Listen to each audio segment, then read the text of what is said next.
All right, ladies and gentlemen, boys and girls, we are going to be looking at a video from the YouTube page of War in Cali. War in Cali is a YouTube page that they do like little small mini documentaries, I guess, if you will. They do a very fairly good job, if I might say so myself. So I'm going to be looking at Terry Kennedy's documentary that they did. This was posted 7 days ago. It says from star skateboarder to killer, the story of Terry Kennedy. So without further ado, let's get this thing going, if you will. And if you are not subscribed to me, hey, please hit that subscribe button. Look at my analytics and I see that like 99% of people who watch my videos are not subscribed to my YouTube channel. Please subscribe to my YouTube channel because I'm bringing that heat. I'm also looking into opening up my Patreon. So please, if you can, look down at the description and look at the links and all the socials. The Patreon will be down there for you to take a look at. Let's get this started. Welcome back to another episode. In this episode, I'm going to talk about skateboarder Terry Kennedy. Terry was born in Long Beach on May 27, 1985, and went by the name TK. Growing up in the 80s and 90s were rough. Long Beach was full of gangs and also violence. And going outside, you were bound to see a lot and be exposed to a lot of things going on in that environment. Terry had it rough growing up, with his mom being on drugs. Sometimes he would even have no food to eat, with his mom using all the money on drugs. Terry became intrigued by skateboarding early, which would later become his future career. This was an uncommon thing coming from... Hey, but yeah, I was just about to say, the most uncommon thing for somebody in a low-level, impoverished area to do is skateboarding. Or something like lacrosse. Or something like, let's just say, soccer. Or something like that has nothing, or something that has nothing to do with sport. Something like maybe something in education. You know, you get where I'm going with this. Excuse me, but yeah, it's not really common to hear a black youth becoming a skateboarder. Gary Park. At first, Terry had to hide he was skating because he knew he would face backlash in his community. With no one black people don't skate and not taking him serious. Like, or at least they don't skateboard. Skateboarding kept Terry away from the streets and focusing on making it an alternative route.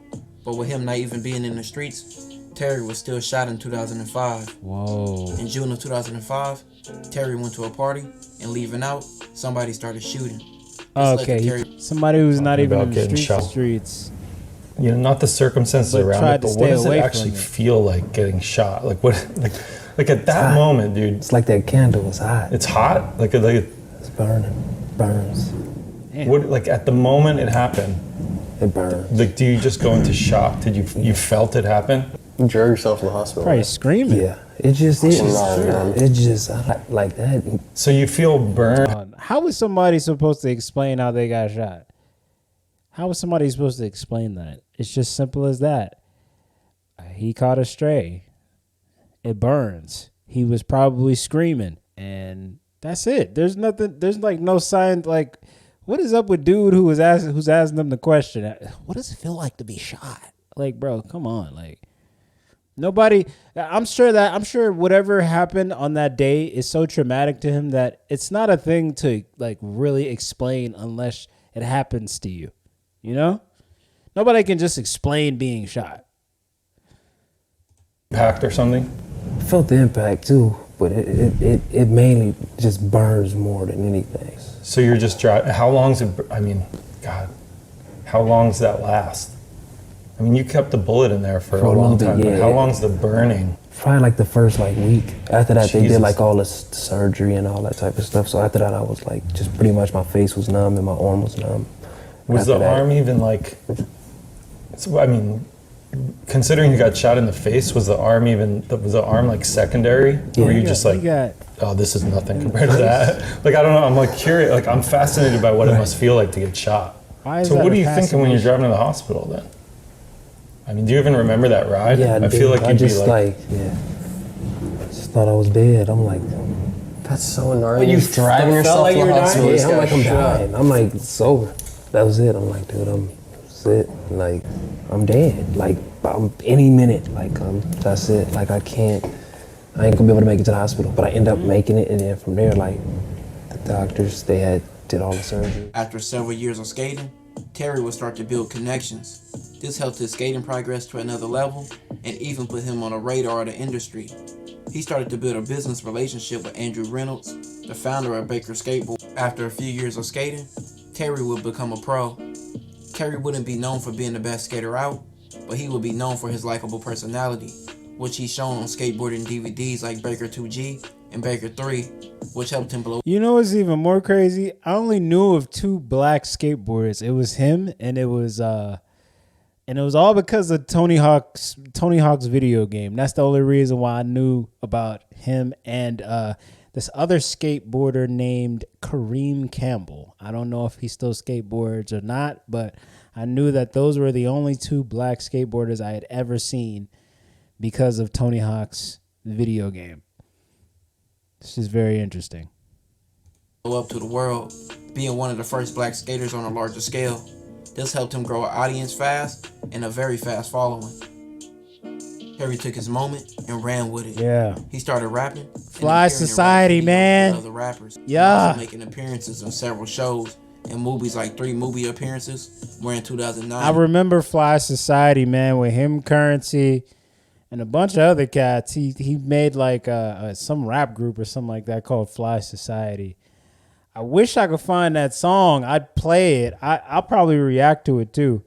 Let me see if I can find it. If I can find it, I'm reacting to it because I used to jam that song when I was young. I don't even remember the name of the song that I used to listen to, but that beat for that song, crazy. He had a main role in a skating movie called Street Dreams. He also appeared in shows like Viva La Bam, Ron's House, and his own show on BET in 2010 called Being Terry Kennedy. He had a show. The show lasted 1 season and shows Terry's trials and tribulations in his family, his career, and life with starting his own clothing brand called Fly Society. To rapping, and even trying to make leaps with his skating. You could say Terry was really on the come up, and at this point in life, he was flashy, young, and one of the new faces of skating. Something always happens when you get to this point in your career where you're making money and you have notoriety. Something always happens. Let me see if I can guess what's going to happen. From like people back home, friends maybe, or maybe a family member got to Terry Kennedy. That's what would ultimately make him go to jail. Let's just see. From the title, obviously he's in jail, so it could be one of 3 things. People from back in the town that he grew up in, jealous and making up rumors about him. It could be friends jealous, making up rumors about him, or family jealous, making up rumors about him, and he probably had to go see about that.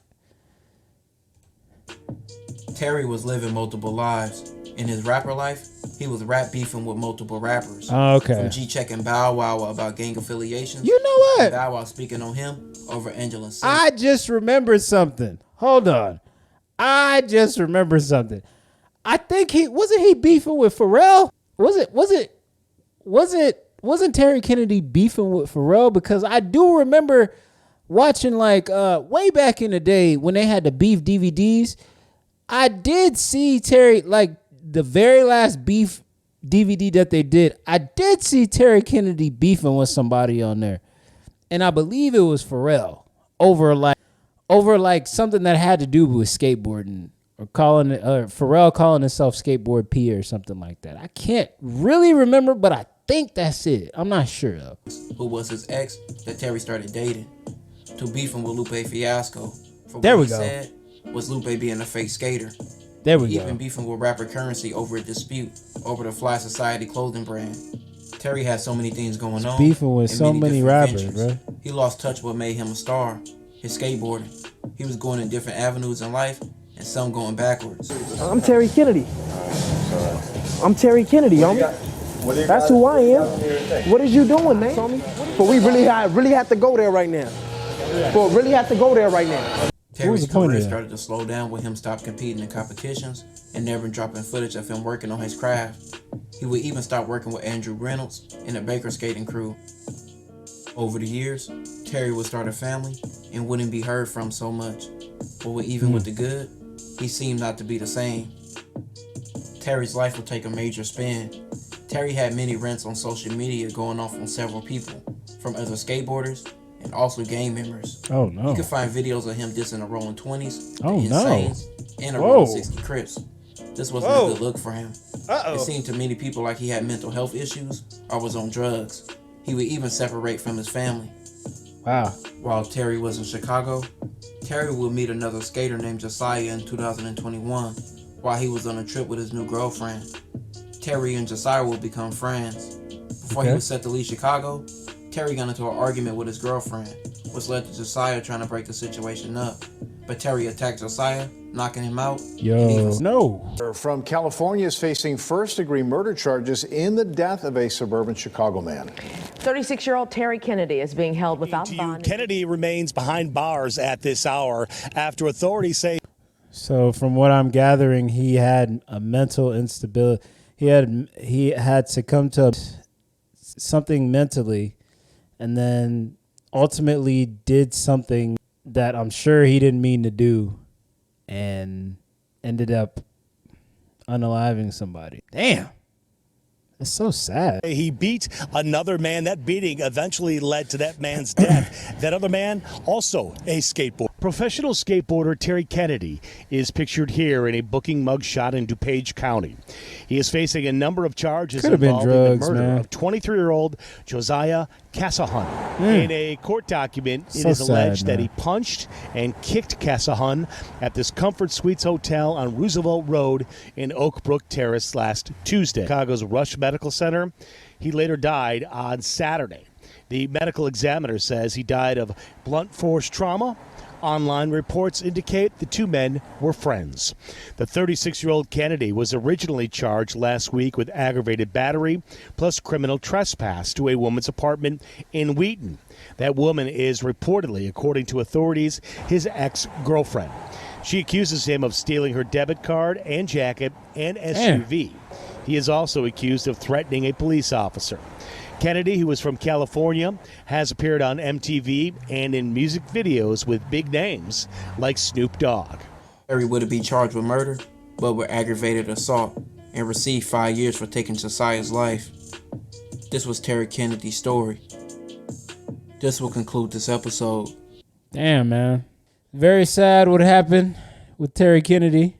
Hopefully the brother can receive some help and just get back to what made him who he is. Yeah, that's all I got to say. And hey, I'll be back with more. Y'all have a nice day, all right?